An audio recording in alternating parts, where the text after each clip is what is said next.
Bismillahirrahmanirrahim. Assalamualaikum warahmatullahi wabarakatuh. Alhamdulillah wassalatu wassalamu ala Rasulillah wa ala alihi wa sahbihi wa mawalah. Asyhadu an la ilaha illallah wahdahu la syarikalah wa asyhadu anna Muhammadan abduhu wa rasuluhu alladzi la nabiyya wa la rasula ba'da. Wa qul qala ta'ala fil Qur'anil Karim wa huwa asdaqul qailin. A'udzu billahi minasyaitonir rajim. Bismillahirrahmanirrahim. Ya ayyuhalladzina amanu in tansurullaha yansurkum wa yusabbit aqdamakum. Wa qala Nabi sallallahu alaihi wasallam awlan nasi bi yaumil qiyamati aqsaruhum alayya salatan. Shadaqallahul azim wa sadaqa rasul nabiyil karim. Alhamdulillah, kita senantiasa bersyukur kepada Allah Subhanahu wa taala karena perjumpaan kita di subuh kali ini semata-mata merupakan nikmat yang Allah berikan kepada kita semua. Karena tanpa izinnya, tanpa nikmat yang Allah berikan kepada kita, maka sesuatu apapun tidak akan pernah terjadi. Dan mudah-mudahan ini juga bagian dari kasih sayang Allah Subhanahu wa taala kepada kita semua. Sehingga pertemuan kita di subuh hari ini adalah bagian dari pertemuan yang membawa keberkahan untuk kita semua. Salawat dan salam keselamatan tak henti-hentinya kita sampaikan kepada baginda Muhammad sallallahu alaihi wasallam, keluarga, sahabat, dan kepada seluruh umatnya hingga akhir zaman yang senantiasa istiqomah di dalam mengemban Islam, senantiasa istiqomah dalam mengkaji, memahami, mengamalkan, dan juga mendakwahkan Islam. Itulah maksud dari mengemban Islam, tiada lain adalah kita mengkajinya, mengamalkannya, dan mendakwahkannya. Dan mudah-mudahan juga salam keselamatan senantiasa juga mengalir kepada keluarga beliau, sahabatnya, dan juga kepada seluruh umatnya hingga akhir zaman. Amin ya Allah ya Rabbal Alamin. Baiklah sahabat-sahabat semua, jemaah ngaji subuh yang dirahmati Allah Subhanahu wa taala, bahagia sekali pagi hari ini kita bisa berjumpa dan saya bisa menyapa, bertemu dengan hadirin semua dalam rangka mengkaji salah satu ilmu dari ulum syar'iyyah, ilmu dari ilmu syariah yang memang wajib kita pelajari, yaitu adalah ilmu hadis. Ilmu hadis. Dan ilmu hadis ini adalah satu dari sekian banyak ilmu-ilmu syariah yang memang hari ini banyak sekali umat Islam itu meninggalkannya. Atau dalam bahasa yang sederhana adalah sedikit sekali dari mereka umat Islam yang secara sungguh-sungguh mengkaji ilmu ini. Karena ilmu ini adalah ilmu yang terkategori sebagai ilmu alat. Dan lazimnya ilmu alat itu adalah perkara yang tidak banyak orang mempelajarinya dengan sungguh-sungguh karena kerumitan-kerumitan mungkin ya yang ada di dalamnya, karena berbeda dengan kajian-kajian yang sifatnya maudhu'i, yang sifatnya tematik ya.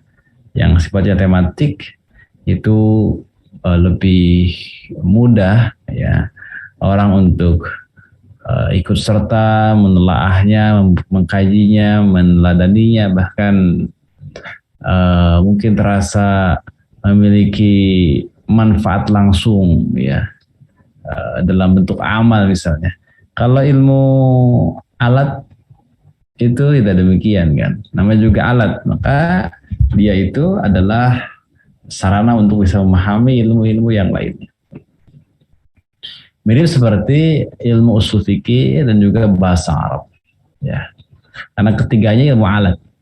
Bahasa Arab, usul fikih, ilmu hadis, ketiganya adalah ilmu alat.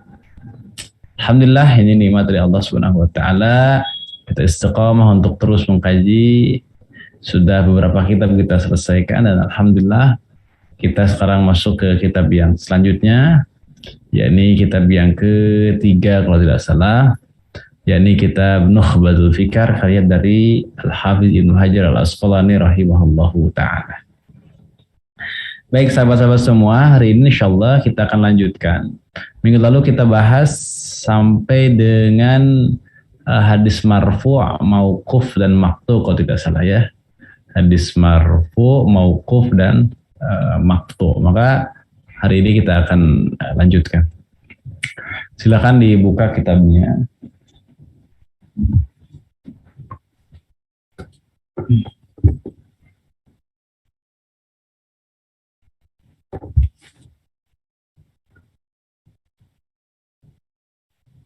Silakan dibuka kitabnya. Kita sudah membahas terkait dengan mauquf, maqtu dan marfu'.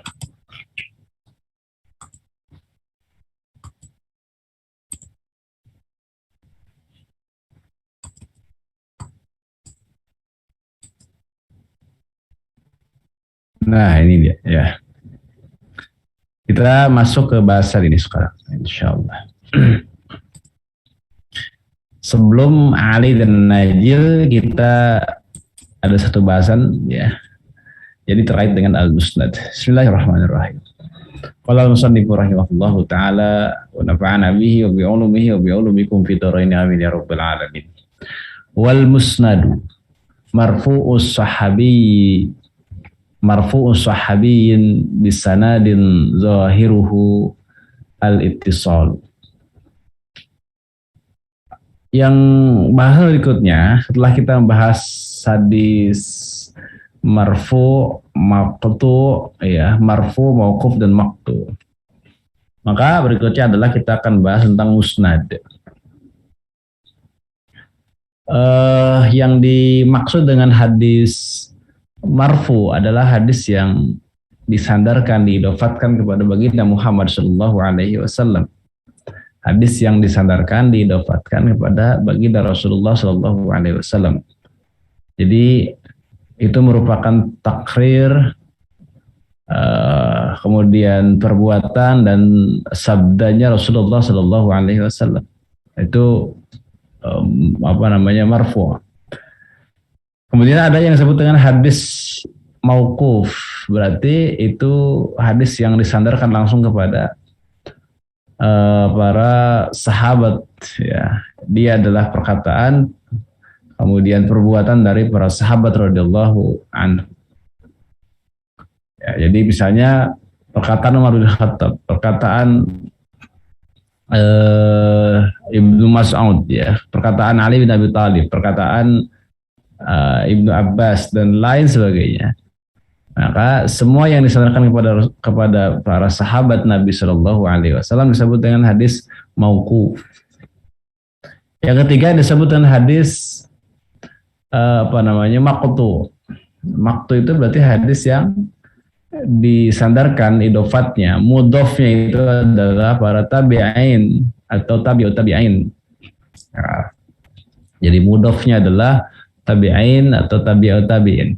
Disandarkan kepada mereka, sehingga itu merupakan perkataan perbuatan dari para tabi'in atau tabi'ut tabi'in ya. Nah itu hadis marfu', mauquf dan maqtu. Jadi ada yang merupakan disandarkan kepada Rasulullah, disandarkan kepada para sahabat dan disandarkan kepada para tabi'in ya. Nah, lalu kita akan mengkaji pada pagi hari ini adalah musnad. Ya, adalah mengkaji musnad. Apa itu musnad? Beliau mengatakan wal musnadu dan musnad marfu sahabiyin bisanadin zahiruhu al-ittisalu. Hadis marfu dari sahabat yang secara zahir sanadnya itu ittisal, bersambung. Berarti dari sini kita bisa mengambil kesimpulan hadis musnad itu adalah hadis yang marfu dan mutasil.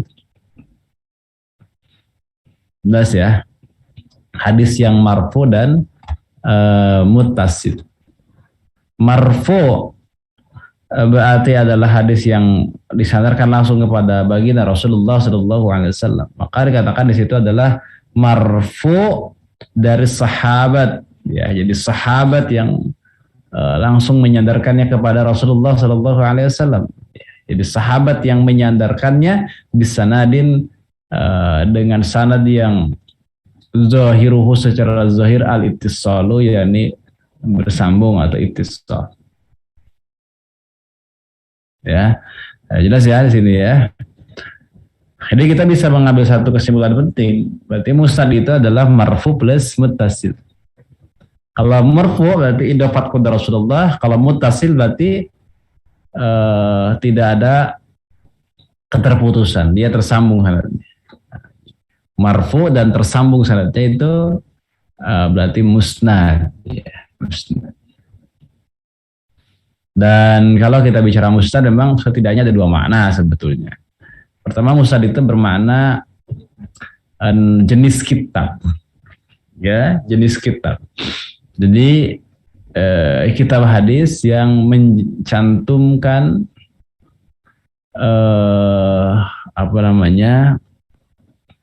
yang disebut dengan hadis musnad ya. Jadi kitab hadis yang mencantumkan hadis dengan susunan rawi sahabat. Nah, itu musnad dalam makna yang lain, ya. Bukan musnad hadis marfu sahabiyin ya, di mana sanadnya itu dikatakan secara istisal adalah sesuatu yang nampak ya, yang nampak bersambungnya. Jadi marfu plus mutasil sama dengan musnad itu ya. Nah tadi definisi yang kedua dari musnad apa? Yakni jenis kitab hadis yang isinya itu adalah kumpulan hadis-hadis Nabi Muhammad SAW yang disusun berdasarkan rawi sahabat. Contohnya adalah Musnad Ahmad bin Hanbal, Musnad Ibnu Humaidi, kemudian Musnad Al-Bazzar. Ya, dan itu semua adalah musnad. Ya, semuanya adalah musnad. Ada Musnad Abu Daud atau Yalisi. Jadi di sana itu nggak ada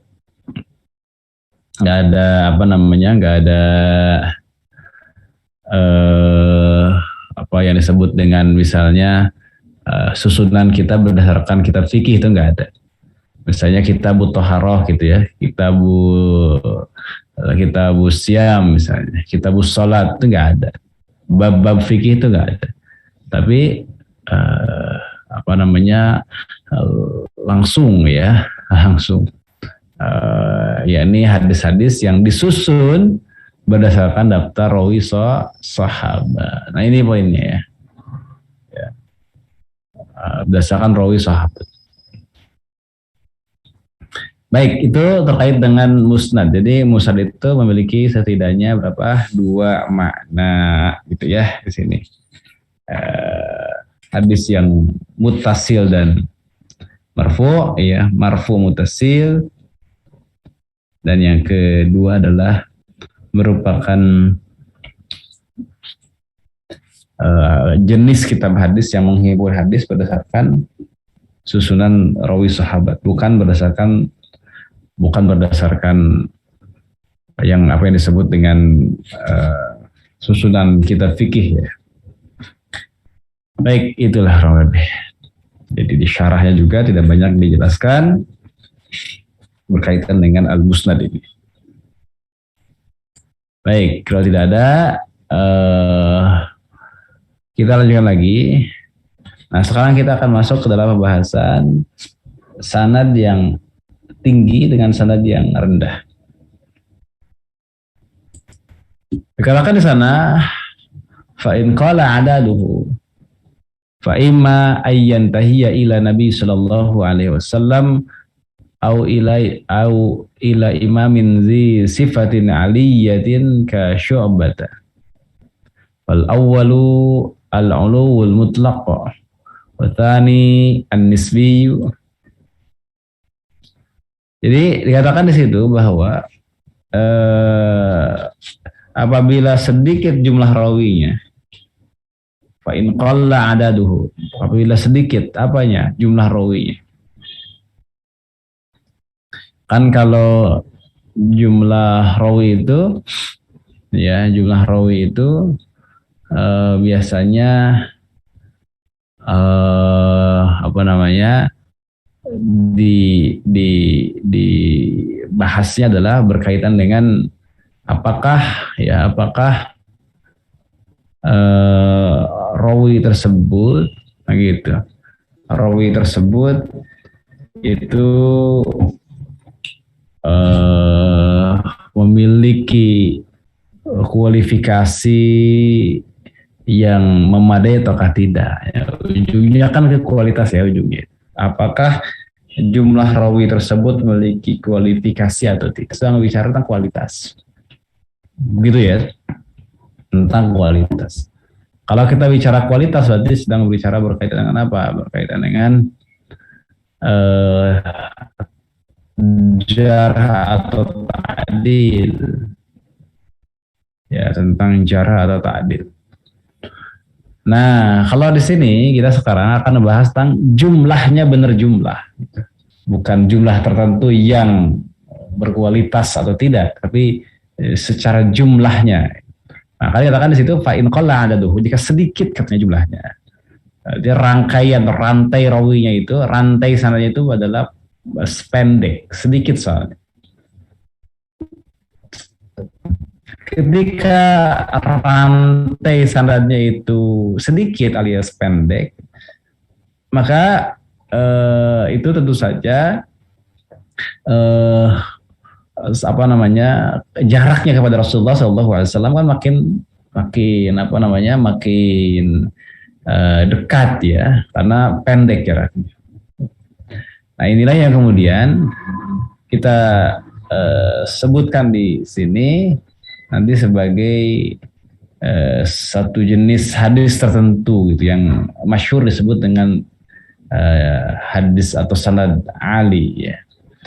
Nah, kita lihat lagi dulu bahwa dikatakan di sana fa imma ayyan tahiyya ila Nabi sallallahu alaihi wasallam au ila imamin dzi sifatin aliyatin ka syu'bata katanya.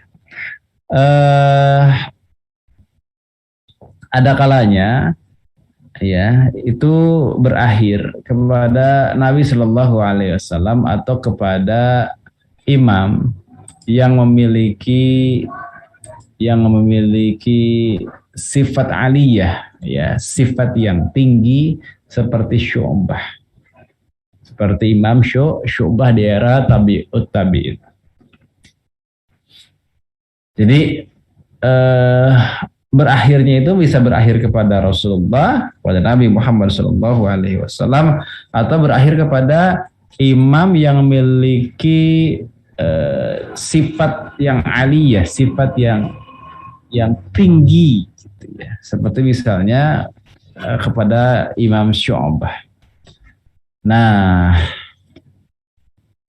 fal awwalu yang pertama al-uluwul mutlak, maka disebut dengan uluwul mutlak, yakni apa namanya, ali gitu, yang sifatnya mutlak. Yang pertama itu mana? Yang pertama itu adalah yang jumlah yang sedikit itu berakhirnya kepada Nabi Shallallahu Alaihi Wasallam, itu uluwul mutlak, hadis yang uluwul mutlak. Sedangkan kalau disandarkan kepada imam yang memiliki sifat ketinggian tertentu yang disebut dengan uluwun nisbi. Uluwun nisbi. Hadis Ali yang nisbi. Tadi hadis Ali yang mutlak. Kalau kita berbicara berkaitan dengan kepada hadis Nabi Shallallahu Alaihi Wasallam. Nah, contoh begini. Jarak antara kita kepada Nabi Shallallahu Alaihi Wasallam itu bisa kita perbandingkan satu sama lain ya, melalui apa yang disebut dengan sanad itu ya, periwayatan sanad ya, periwayatan hadis maksudnya ya, dengan sanadnya. Dan majelis-majelis hadis dalam bentuk majelis riwayat semacam itu memang rata-rata jauh lebih cepat ya, karena hanyalah membaca dan memberikan ta'liq. Baca, berikan ta'liq. Baca, berikan ta'liq. Itu jauh lebih cepat. Nah, bila dirahmati Allah Subhanahu wa taala, hadis Ali yang mutlak itu adalah hadis yang jaraknya kepada Rasulullah Shallallahu Alaihi Wasallam itu pendek ya, karena sedikit jalurnya, rawinya sedikit. Nah, itu disebut dengan ulul mutlak ya, hadis Ali yang mutlak. Kalau disandarkan yang akhirnya kepada para imam disebut dengan Ali nisbi atau al-uluwun nisbi. Nah, gitu ya. Mudah-mudahan dapat dipahami.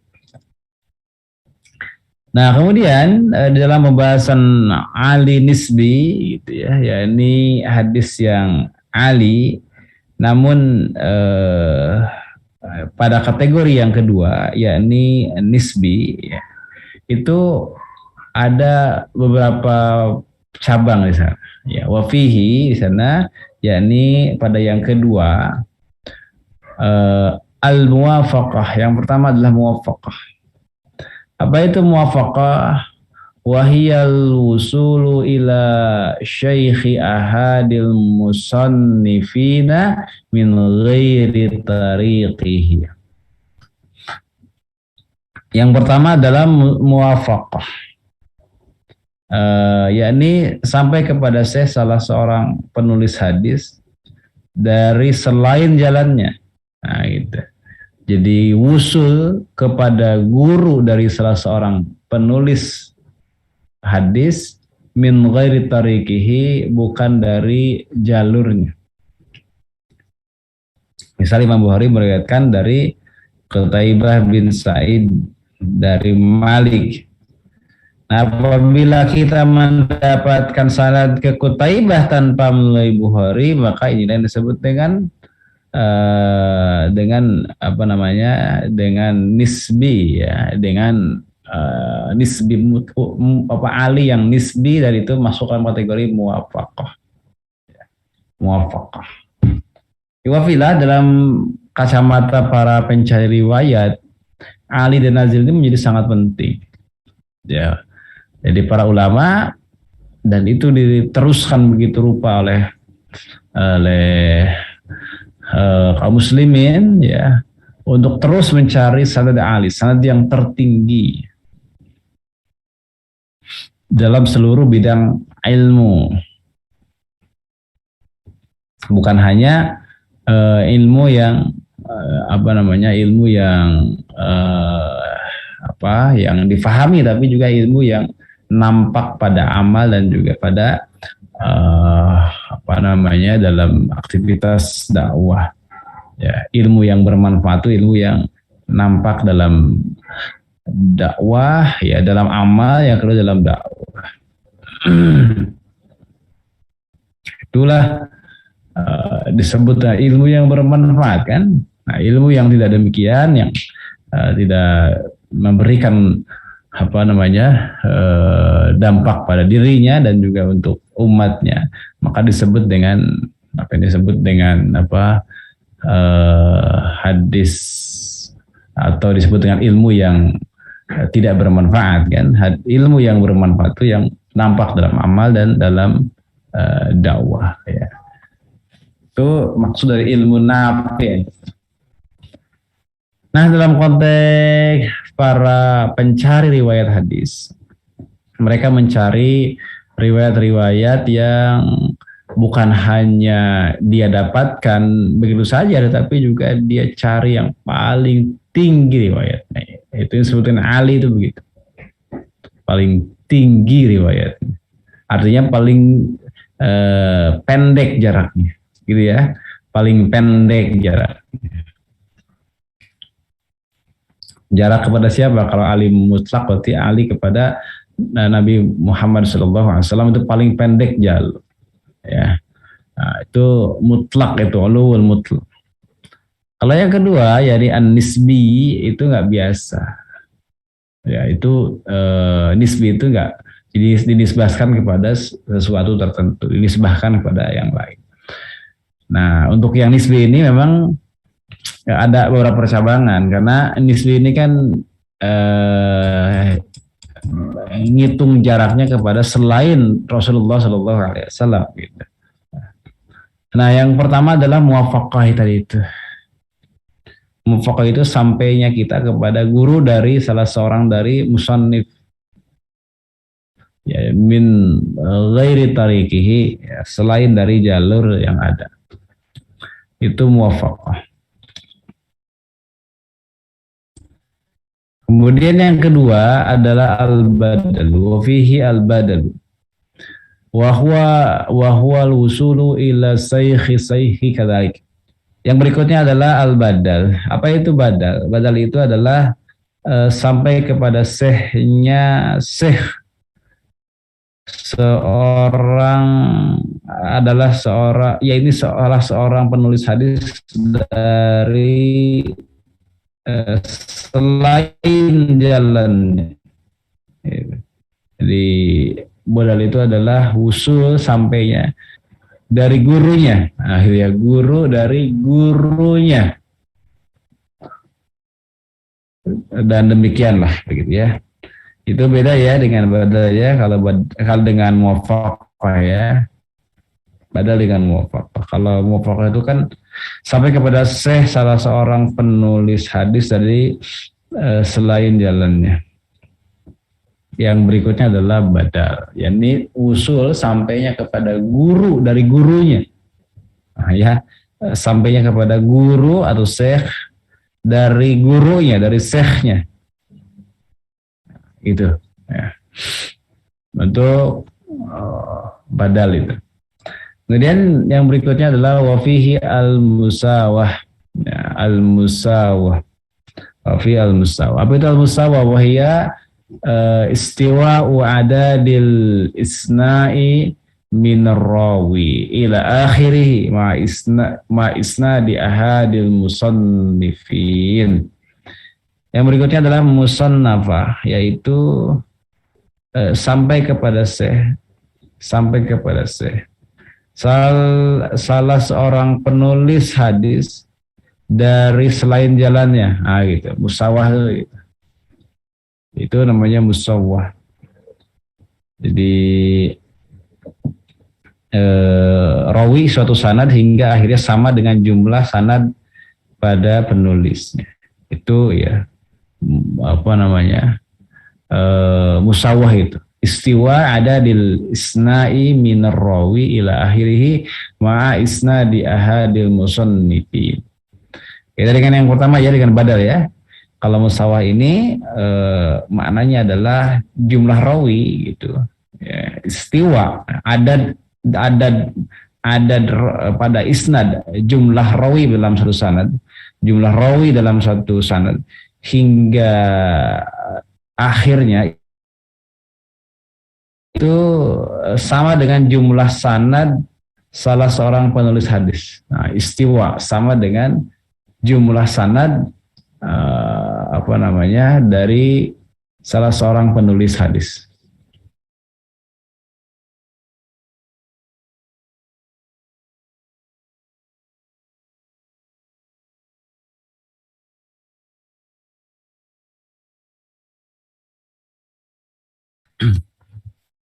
Baik, kemungkinan ada gangguan koneksi ya di guru kita Ustadz Yuwana. Kita nantikan kembali Ustadz Yuwana untuk bergabung. Nah, alhamdulillah sudah masuk kembali. Tadi ada gangguan teknis seperti ini. Baik, Masya Allah ya. Tadi keluar sebentar. Keluar sebentar. Kita lanjut lagi. Tadi musawah. Ini memang bagian-bagian yang mungkin perlu penelaahan, perlu contoh-contoh, karena sebenarnya untuk hadis dari sisi jumlah sanadnya kan cukup kita sebut Ali dan Nazil lah selesai. Lawan dari Ali ya Nazil. Ali itu tinggi, berarti pendek tuh ya sanadnya, sedikit jumlah rawinya. Lawannya adalah nazil. Nazil itu adalah hadis yang nazil, yang rendah. Maksudnya apa rendah itu? Sedikit jumlah rawinya, sedikit rangkaian sanadnya, dan tentu saja ini apa namanya lebih banyak dicari ya kalau kita berbicara berkaitan dengan sanad Ali ya. Orang-orang dalam ilmu periwayatan mencari yang sanadnya Ali, makin dekat dengan Rasulullah SAW, makin dekat dengan para musannif penulis hadis. Nah, kalau ini hanyalah pembagian-bagian saja ya, pembagian-bagian dari sisi hadis yang hadis yang nazil ya, yang nazil. Tadi sampai mana tuh ya? Al-Musawa. Jadi jumlah rawi dalam satu sanad hingga akhirnya ya sampai akhir gitu. Itu sama dengan jumlah sanad salah seorang penulis hadis. Istiwa sama tuh. Jumlah sanad dari rawi sampai dengan akhir itu sama dengan sanad salah seorang penulis hadis yakni musannif hadis. Kemudian yang selanjutnya yang ke berapa itu? Adalah setelah al-badal ya musawwa, maka yang terakhir yang keempat adalah al-musafahah. Apa itu musafahah? Wahiyal istiwa'u ma'atal midzalika ma'atil midzalikal musannif. Yang disebut dengan musafahah adalah jumlah rawi dalam satu sanad sampai akhirnya itu sama dengan jumlah sanad murid salah seorang penulis hadis. Jadi sama dengan penulis ya, murid dari penulis hadis. Itu maksud dari musafahah ya. Jadi kondisi istiwa sama. Kondisi istiwa sama dengan murid ya, dengan murid zalikal musannif ya, dari murid musannif tersebut atau murid dari penulis kitab ya, penulis kitab hadis.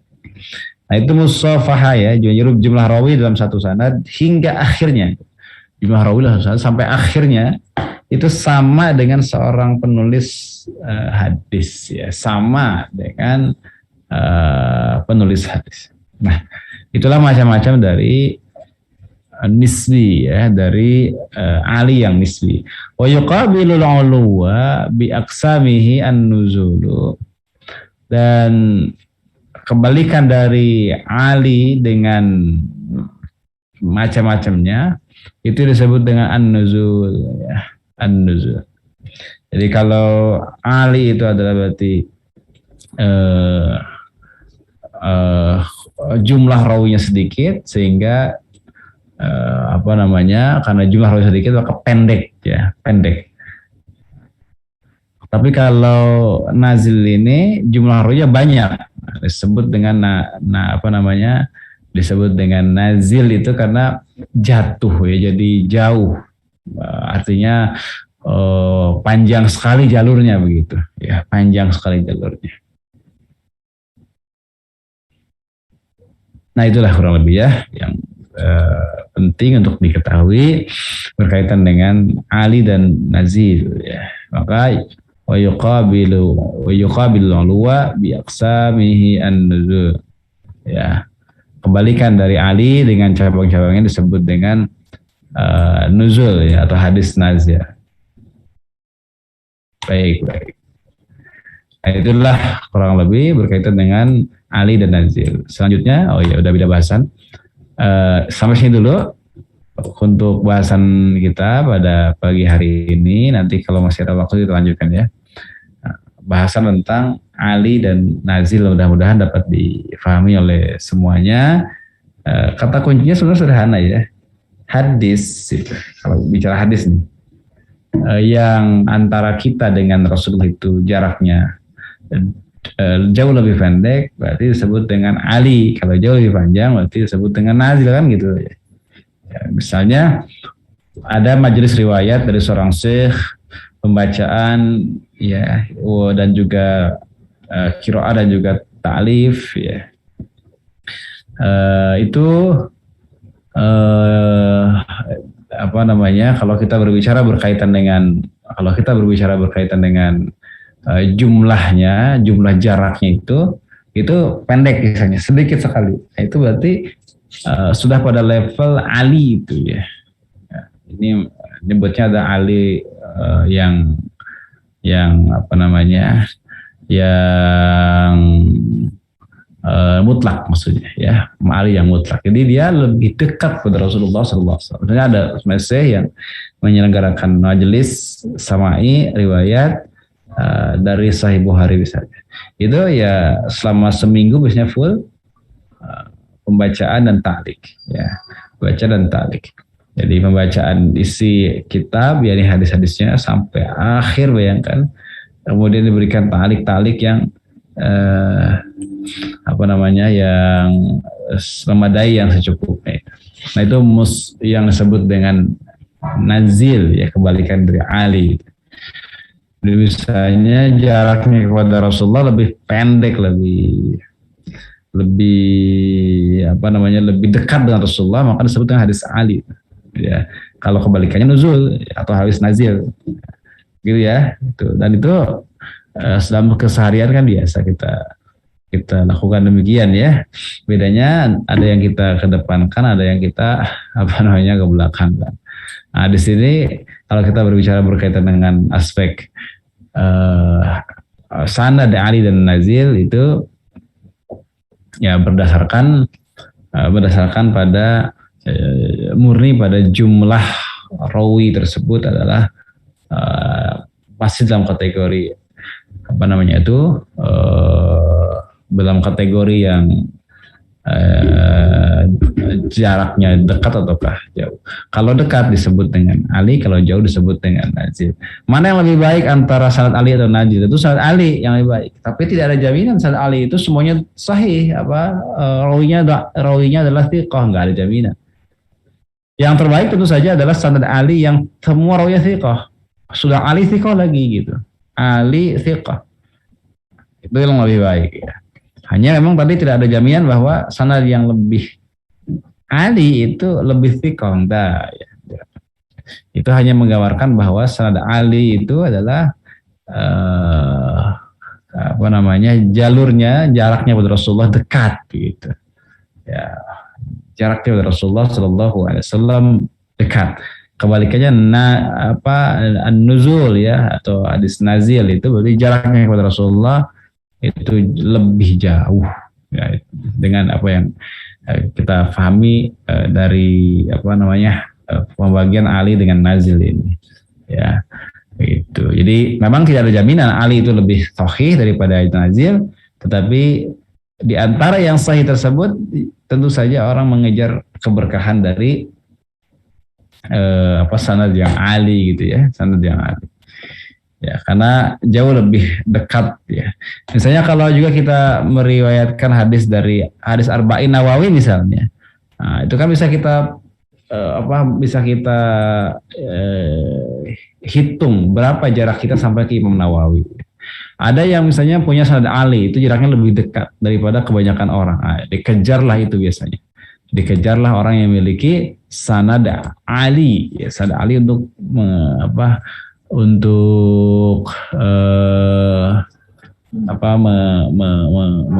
mengkaji atau meriwayatkan hadis tersebut ya, itu dikejar ya sanad Ali itu. Nah itulah kurang lebih, mohon maaf dari segala kehilafan. Nanti kalau ada yang bisa menyampaikan silahkan kita diskusikan. Barakallahu li wa lakum. Assalamualaikum warahmatullahi wabarakatuh.